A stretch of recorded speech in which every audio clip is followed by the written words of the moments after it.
उनका एक नाम वासुदेव भी होगा।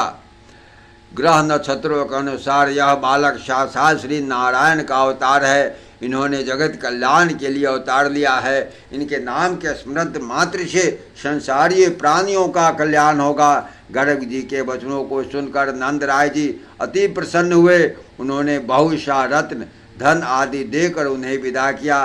हे राजा परीक्षित, कुछ दिन बीत जाने पर बलराम जी एवं कृष्ण जी घुटनों के बल पृथ्वी पर चलने लगे। उनके शरीर पर अनेक वस्त्र आभूषण शोभा पा रहे थे। एक दिन एक ब्राह्मण नंद राय जी के घर आया।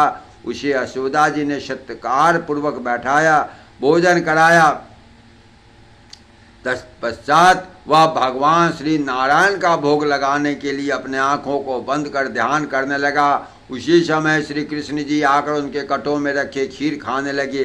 कृष्ण जी को खीर खाता देखकर ब्राह्मण ने कहा, नंद रानी, तुम्हारे बालक ने मेरा भोजन जूठा कर दिया है, अतः हम इस भोजन को ग्रहण नहीं करेंगे। इस तरह बालक ने 3 बार रसोई बनाई। ब्राह्मण ने 3 बार रसोई बनाई। जब वह भोग लगा था उसी समय मुरली मनोहर उसकी थाली में जाकर खाना खाने लगते।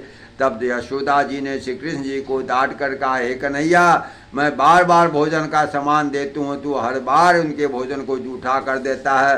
तब भक्त वत्सल श्री कृष्ण जी बोले, हे माता, यह ब्राह्मण बार बार मुझे भोग लगाने के लिए मेरी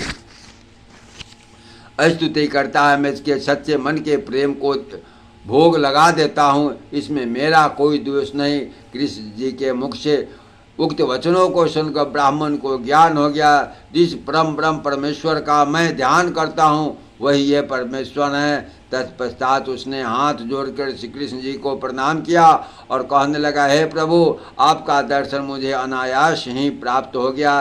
हे जगदीश्वर, आपकी माया अपरंपार है। आपने मेरे हाथों का प्रसाद स्वीकार कर अपनी अविरल कृपा मुझे प्रदान की। ब्राह्मण के मुख से स्तुति सुनकर भगवान श्री कृष्ण जी यशोदा माता के पास खड़े होकर मंद मंद मुस्कुराने लगे।